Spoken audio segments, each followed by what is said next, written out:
এক্ষেত্রে হচ্ছে যেমন ওসির উনি আন্তরিক থাকলেও এখানে ওনার অফিসাররা বিভিন্ন ক্ষেত্রে আন্তরিক না। এখানে ওনার সেকেন্ড অফিসার হচ্ছে ফুললি করাপ্টেড। ওনার সেকেন্ড অফিসার, আপনার সেকেন্ড অফিসার ফুললি করাপ্টেড, টাকা ছাড়া কোনো, উনি হচ্ছেন পাচলে না। একজন আছে এসআই ভূষণ, টাকা ছাড়া এসআই ভূষণ নামে একজন আছে, টাকা ছাড়া কোনো ইয়া করে না, মানে একটা পা মুভ করে না। এখন ধরেন আপনি হচ্ছেন ধরতে যাবেন, ধরতে যাওয়ার আগে থানা থেকে ফোন দিয়ে দিল যে আমরা আসতেছি, তাইলে তো এখানে একটা পিলো পাসিং এবং চোর পুলিশ খেলা হয়। আপনি আপনার যারা অফিসার আছে আপনি ওনাদেরকে ওনাদের সাথে নিয়ে বসেন, এবং এটা না হয় খুব মানে জনরোষের শিকার হবেন আপনারা। এবং যদি আপনার অফিসার যারা আছেন, বিশেষ করে আপনার সেকেন্ড অফিসার নোয়াখালী মনে হয় বাড়ি, আর হচ্ছে আমি নামটা মনে করতে পারতেছি, ওনার নাম কি, মতিন মনে হয়, হ্যাঁ ওনার নাম মনে হয় মতিন, ফুললি করাপ্টেড একটা মানুষ। এবং আমাদের কাছে, আমি এভিডেন্স নিয়ে কথা বলছি, আমার কাছে প্রুফ আছে। এবং হচ্ছে আরেকজন আছে এসআই ভূষণ, ভবতোষ না, ভবতোষ, এসআই ভবতোষ টাকা ছাড়া এক কদম পা ফেলে না। এখন দেবিদ্বারে এই ধরনের কার্যক্রম কোনোভাবে হইতে পারে না।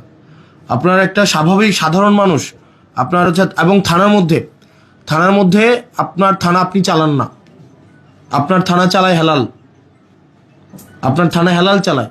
এবং আমি এখানে মানে ফ্যাক্ট বেসড আমি কথা বলছি, একটাও না জেনে আমি কথা বলছি না।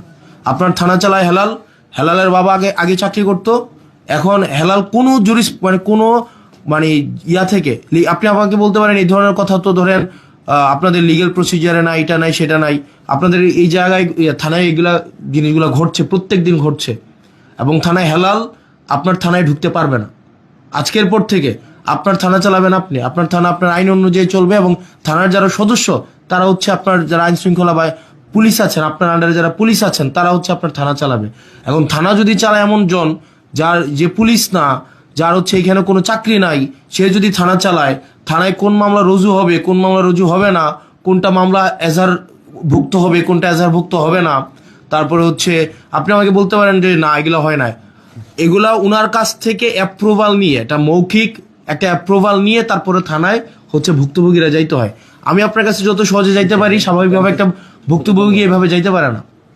আমি আপনার কাছে যে সহজে আসতে পারি, একটা স্বাভাবিক ভুক্তভোগী, একটা গ্রামের ভুক্তভোগী, স্বাভাবিকভাবে পুলিশ সম্পর্কে ওনাদের একটা স্টিগমা আছে, একটা ভয় কাজ করে।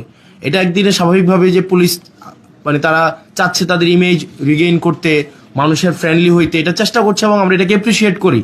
কিন্তু স্বাভাবিকভাবে একটা গ্রামের মানুষ যখন দেবিদ্বারে আসে, বরকামথা থেকে, ভানি থেকে, সুলতানপুর থেকে, এটা স্বাভাবিক একটা গ্রামের মানুষ, আপনি যে কেসের যে জিনিসগুলো বলছেন এগুলা দেখবেন স্বাভাবিকভাবে অর্থনৈতিকভাবে যারা একটু একটা লিমিটেড একটা পর্যায়ে জীবনযাপন করে, তাদের মধ্যেই কলহগুলো বেশি হয়। আপনি দেখবেন যে অটো চালক, সিএনজি চালক, তারা যখন থানায় যায় দেখা যায় বেশিরভাগ ক্ষেত্রে তাদেরকে হয়রানি করে। এখন স্বাভাবিকভাবে পুলিশের কাছে যাওয়ার আগে কিন্তু এক ধরনের পুলিশ আছে যারা হচ্ছে অচাকরিজীবী পুলিশ।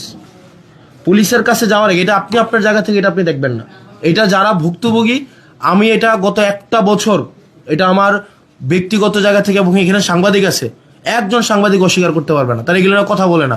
আপনারা অস্বীকার করতে পারবেন এটা মানে এটা সত্য ঘটনা না, একজন সাংবাদিক অস্বীকার করতে পারবে না।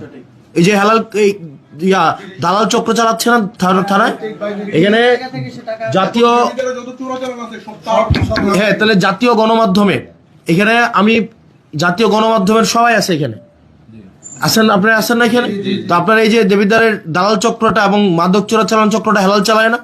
আপনি আমাকে প্রশ্নের উত্তর দেন, হেলাল কোন এখতিয়ার বলে? এই মিটিংয়ে যারা আছে প্রত্যেকের একটা নিজস্ব একটা এই মিটিংয়ে থাকার একটা ক্রাইটেরিয়া আছে। হেলাল কোন এখতিয়ার বলে আপনার চৌসীমানার মধ্যে থাকবে? এবং এই বিষয়ে আপনি সিরিয়াস অ্যাকশন নেবেন, এবং হচ্ছে থানাটাকে যেন দালাল আপনার কাছে যাইতে হইলে যেন স্বাভাবিক প্রক্রিয়া মেনটেন করে যেন আপনার কাছে পৌঁছাইতে পারে। এক্ষেত্রে যেন কোনো দালাল না থাকতে পারে, এক্ষেত্রে যেন কোনো একটা ইনফর্মাল কোনো সিন্ডিকেট এক্ষেত্রে যেন না থাকতে পারে। আপনার সাথে মানুষের সম্পর্ক হবে একদম ডিরেক্ট সম্পর্ক, যেটা লিগ্যাল সেই জায়গায় আপনি কোঅপারেট করবেন, যেটা ইলিগ্যাল সেক্ষেত্রে কারো কোঅপারেট করার আপনার প্রয়োজন নেই। আপনার জায়গা থেকে লিগ্যালি যেটা দরকার আপনি সেটা করবেন। সেক্ষেত্রে আপনার কাছে আমরা অনুরোধ করছি আমাদের জায়গা থেকে, দেবিদ্বারের প্রত্যেকটা মানুষের জায়গা থেকে, গত একটা বছর আমি আমার জায়গা থেকে আমি ইনভেস্টিগেট করেছি, আমি সাংবাদিকদের সাথে কথা বলেছি, সিভিল সোসাইটির সাথে কথা বলেছি। আপনার এখানে দালাল চক্র দিয়ে আপনি ঘিরে আছেন, এবং আমরা চাই আপনাকে কোঅপারেট করতে। আমরা চাই একটা law and order situation restore হোক, আমরা চাই যাতে করে হচ্ছে প্রত্যেকটা মানুষ আপনার সেবাটা যেন যথাযথভাবে নিতে পারে, যাতে করে তারা ভোগান্তির শিকার না হয়। সেজন্য আমি প্রত্যাশা করি আপনি সেক্ষেত্রে যথাযথ ব্যবস্থা নেবেন।